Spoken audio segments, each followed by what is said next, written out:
Hey guys, hello Aquarius, welcome dito sa aking channel, Kapalaran 888. Welcome guys. Alamin natin kung anong messages, vibration, gabay energy para sa lahat. Ito general yearly tarot predictions or reading. Tingnan natin, Aquarius, kung ano yung mga mensahe, gabay na posibleng gustong iparating sa iyo ng ating tarot. Okay? So in general siya. So tingnan natin kung ano yung lalabas. Unahin natin yung energy mo. Whole energy siya para sa first half and second half. Okay, first half and second half. Aquarius. Second, wow, ang galing. So, itong energy na to is, ito yung first and second half ng 2025. So, Five of Pentacles is scarcity, diba? So, sinasabi dyan sa'yo ng card na yan na posibleng mayroon kang pinagdadaanan sa ngayon na scarcity, financial scarcity, poverty, sickness, lack, constraints, diba? So, nakikita ko siya dito pwedeng for the year 2024, siguro may kapamilya kang may sakit, or pwedeng ikaw ay may sakit, or pwedeng financially hindi ka stable, okay? Pero sa pagdating ng first half ng 2025, nakikita ko siya dito na gusto mo tong alisin sa buhay mo, 'di ba? Yung financial freedom, yun yung gusto mo dito. Alisin mo 'to, makaalis ka diyan sa sitwasyon na 'yan. And then makuha mo yung financial success, 'di ba? Yung success and harmony, balance, and then yung kung ano man na security, okay, sa financial. And pagdating ng second half ng 2025, may Ten of Pentacles dito. So, ibig sabihin, kung ano man ang minamanifest mo for the first half, ay posibleng makuha mo siya. It's a lump sum of money. Kasi ten siya, wealth, kayamanan, tradition, generational wealth. Diba? So, nakikita ko siya dito. It's either inheritance, payouts, payments, bayad sa utang, panalo sa loto. Or pwedeng meron ditong mag-share sa'yo ng financial success or wealth na meron sila. So, nakikita natin dito na completion ito. It's financial completion achievements. May ma-achieve ka sa usaping pera. Okay.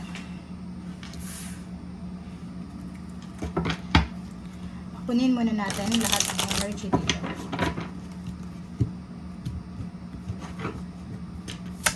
Okay, January, February,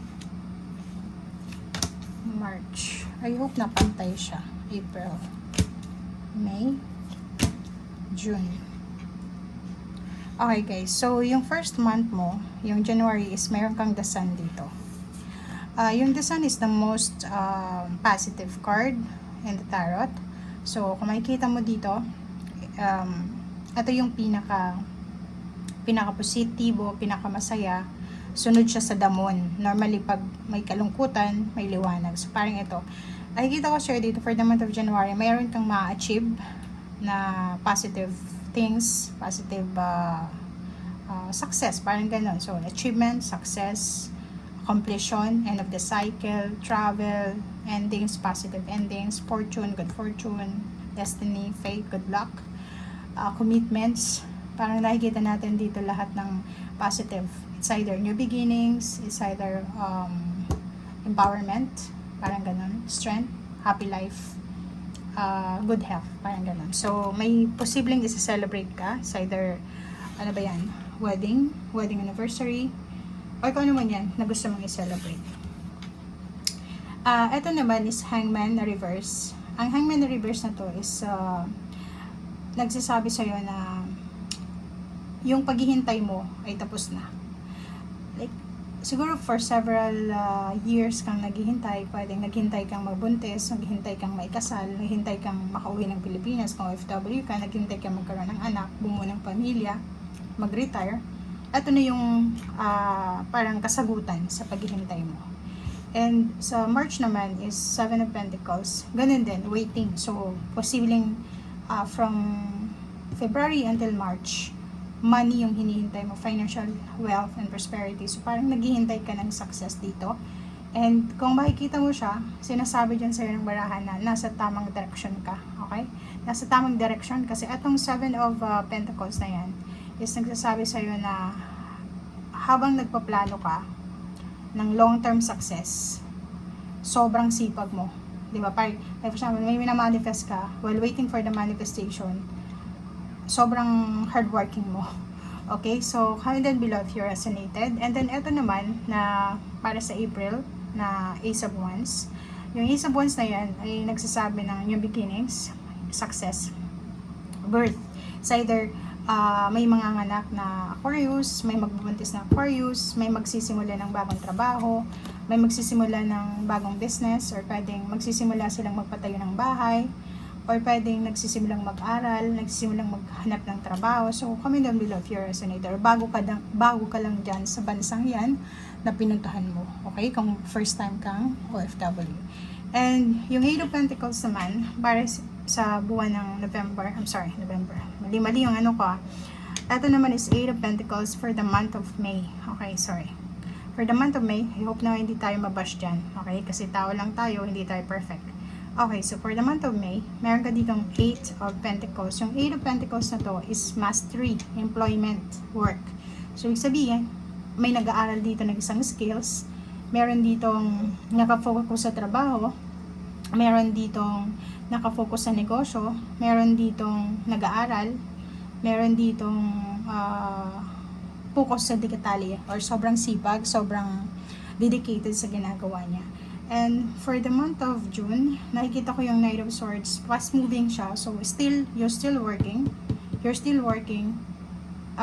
pwedeng mas lalo kang nagiging aggressive sa kung ano man ito na purpose mo. Lalo na sa money.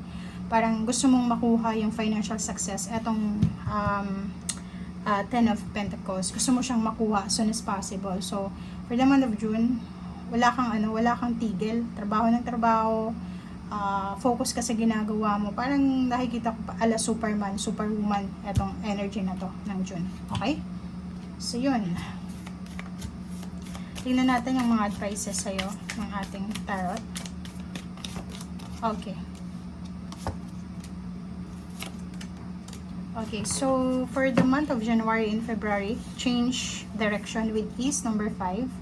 So, dito sinasabi na simulan mo yung taon, first 2 months siya ng 2025 na tanggapin ko anong pagbabagong ito. Kasi may magbabago talaga sa buhay mo. Ito yung parang kailangan natin i-consider kung ano mga gusto natin sa buhay. Kasi, parang ano siya, mga surprise, unexpected twist of events, 'di ba? Unexpected na happenings. Yung mga delays ay posibleng bumalik. Yung mga nawala, posibleng bumalik. Yung mga na-delays ay posibleng matuloy, 'di ba? Yung mga nahang, naging stagnant ay posibleng matuloy. And then, dito naman sa March and April, number 15, adrift and shallow water. Ganun din. Itong March and April, sinasabi sa'yo na kailangan mong maging relax, okay? Kailangan mong unahin yung iyong peace of mind, okay? And anything na positive na dumating sa buhay mo, kailangan mong i-appreciate. Kahit sabihin natin na natatagalan ka, still, i-appreciate mo pa rin kung ano yung mga blessings na meron ka sa ngayon, okay? And for May and June, nakikita ko siya dito yung number 14, single-mindedness. Kailangan mong piliin yung sarili mong direksyon, okay? Yung para sa'yo. Kasi dito sinasabi na siguro may iba sa inyo dyan na Aquarius na kahit na hindi naman yun yung tinapos mo, hindi naman yung gusto mo, and yan lang yung ino-offer ng universe sa'yo na trabaho, parang pinasok mo na. So dito sinasabi, huwag kang mag-settle sa mga bagay-bagay na hindi mo deserve. For example, huwag kang maging aggressive na parang mag-sign ng contract, makipag-associate, makipag-partner, or makipag-collaborate kung hindi mo naman sigurado na yan talaga yung gusto mo. So make sure na sinasabi na i-prioritize mo yung sarili mong kagustuhan, kaligayahan, and prioritize mo rin yung pangarap mo. Kasi minsan masyado kang people pleaser na lahat na lang ng ginagawa mo is para sa iba. Nakakalimutan mo na meron ka rin gusto sa buhay. Okay?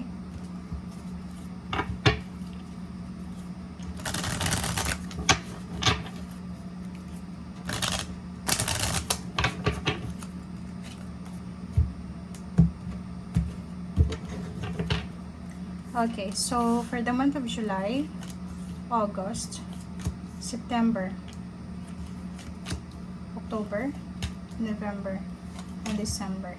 So, Aquarius, kung makikita mo dito, yung July mo dito is sobrang happy, 'di ba?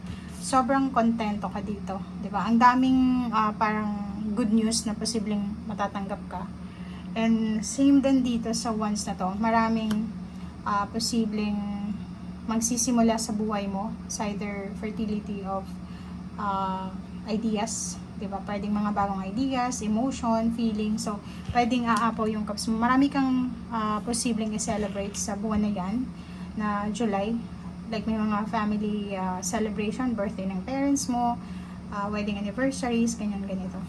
And ito naman na para sa August natin is yung Two of Cups. Ang Two of Cups nito is tungkol sa yung love life, sa yung soulmate or friendship. So, posibleng may wedding dito. Wedding bells, wedding anniversaries, new relationship, travels, pwedeng moving in together, ganun. Okay, so dito naman sa September natin is Six of Cups. Yung Six of Cups mo is tungkol to sa past, tungkol to sa nakaraan, sa childhood mo. So, sinasabi dyan na posibleng may magbabalik sa'yo. It's either itong relationship na to na magsisimula sa'yo ng August, posibleng galing yan sa past mo. So, nakikita ko siya dito yung excitement. Excited kang bumalik sa pwedeng dating lugar, dating eskwelahan, may reunion, or pwedeng gusto mong balikan yung nakaraan. And for the month of October, meron kang Six of Swords.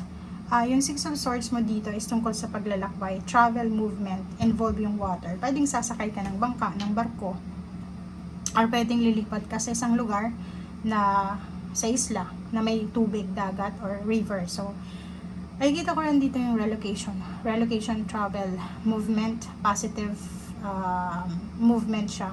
Okay, from difficult situation, papunta ka sa mas kalmado na sitwasyon. And then, Nine of Swords. Atong Nine of Swords na to is medyo hindi siya maganda. For November, nakikita ko pwedeng yung iba, medyo sleepless yung iba dito. Medyo may mga hormonal imbalances. Medyo nagkakaroon ng anxiety, depression, natatakot. Or pwedeng ano lang to, yung disappointed ka lang, or hindi ka makatulog, or parang meron ka lang na hindi gusto, na palagi mong iniisip. Okay? And the last card natin dito is for the month of December, Knight of Cups. Etong Knight of Cups is emotional support. So, posibleng for the month of December, mayroon isang tao na posibleng para siyang isang knight in shining armor. Pa-relationship man siya, or may asawa ka, or pwedeng kung ano man ang estado mo sa buhay. Isang taong posibleng lalapit sa'yo para suportahan ka, or darating sa buhay mo para suportahan ka, para magkaroon ka ng recovery sa mga bagay-bagay na kailangan nang i-recover, like love life or relationship. Okay? So, tingnan natin kung ano yung messages, advices sa'yo for the second half. Okay, for the July and August. Okay, September, October, November, December. Okay, July and August. Meron kang 50, childlike devotion. So, nakikita ko sa'yo dito na sobra kang magaling ka sa trabaho, magaling ka, matalino, maraming talents, complex yung pagkatao mo, kahit saan ka pumunta, flexible ka. So, sinasabi sa'yo dito na tanggapin mo kung ano yung meron ka, okay? And yakapin mo kung anong pinagkakaiba mo sa ibang tao, parang ganun. Kasi, 'di ba? Parang kasi yung iba, ang dami-dami yung alam sa buhay, madiskarte. Pero minsan, na-intimidate kayo kasi inisip nyo na, baka sa tingin ng ibang tao, pabida ko, ganyan, ganito. Hindi. Dito sa month ng July and August, prove yourself na kaya mong gawin lahat. Okay? Kaya mong gawin. And for the month of September and October, 37, 7, 8, 9, 10 is 10 completion. Look beyond the surface. Dito sinasabi na mag-iingat ka kasi mayroong Six of Cups. Pwedeng may gustong bumalik sa buhay mo, like past. Kailangan mong iwasan yung madistract ka ng mga tao na hindi mo na kailangan sa buhay mo. Mag-focus ka lang sa kung ano yung magdadala sa'yo ng positive sa sitwasyon mo. Okay? Hanapin mo yung paraan para makonquer mo yung takot mo. Or pwedeng, kasi nakikita ko siya dito, pwedeng may takot ka. Or pwedeng ready ka para sa future mo, pero meron kang konting takot. Okay? So, dito sinasabi na iwasan natin yung tao, sitwasyon, yung past natin na hindi na, or nagkaka-trigger sa ating emotion. Okay? In November, December is diving to new depths. there's a deeper meaning of what is happening. So dito is balance. Sinasabi na, like November, kung ano man tong nararamdaman mo na negativity, it's either problema, bored ka, stress ka, hindi ka mapakali, may rason bakit nangyayari yan. Siguro oras na para mas patatagin mo yung iyong spiritual na buhay. Siguro oras na para alagaan mo yung sarili mo. Kasi minsan, di ba, yung mga sleepless nights, yung insomnia, dala yan ng stress or pwedeng sobrang pag-iisip. Or siguro mayroon kang mga hormonal imbalances or pwedeng meron kang mga stressor sa buhay. So, kailangan mong i-discover yan or kailangan mong i-analyze yung sarili mo. Baka sobra ka na sa trabaho, sobra na sa obligations, may kailangan mo nang i-detox, kailangan mo nang alisin yung mga negatives sa buhay mo. So, parang ganun. So, dito sinasabi sa November, December na prioritize yourself, love yourself, and then, kailangan mong whole energy mo to. Nakikita ko sa'yo dito na nakafocus ka na kailangan nung makuha itong lump sum of money na to. Kailangan ko yumaman, kailangan ko makapunta ng ibang bansa, kailangan ko mag-asawa, kailangan ko ng anak. Parang pressure ka. Okay? So, umiwas ka kasi parang dito nakikita natin ang daming taong pinapressure ka. Like doon sa hindi magkaanak, parang every time na nakikita nyo yung mga kaklase nyo, kaya hindi kayo umaattend ng mga reunion or anything na pagtitipuan kasi palaging tinatanong sa inyo, may anak ka na ba? Ano bang trabaho? Na-promote ka na ba? May bahay ka na ba? May sasakyan ka na ba? Parang ganun yung energy na palaging pinupush sa'yo. So, nape-pressure ka. So, nakikita ko sa'yo dito na kailangan mong hanapin yung pathway na para sa'yo. And yung connection mo dapat, makipag-connect ka lang dun sa taong alam mong positive din yung ipupush na energy sa'yo. Kasi minsan, yung energy natin, masaya, maganda, kontento tayo, prosperous, and once na nakakabit tayo sa isang energy na negative, nagiging negative yun. Unti-unti tayong lalamunin ng negativity din. Okay? So, dito sa 2025, sinasabi sa'yo dito na maraming paraan para mabago yung buhay mo. Okay? Yun nga yung sabi sa'yo from January until February na may magbabago sa'yo. May magbabago in oras na to para sa pagbabago ng buhay mo. So, ibigay mo na yung 101% mo ditong effort, energy. Okay? And prioritize peace of mind. Yung sarili mo. Yung pinaka-importante. Iniwasan mo yung mga storbo na yan. Iwasan mo yung mga taong wala namang maibigay sa'yo, kundi problema, konsumisyon. Yung parang tinitrigger yung emotion mo. Pinupush ka na magalit, iniinis ka. So, thank you guys for watching. Bye!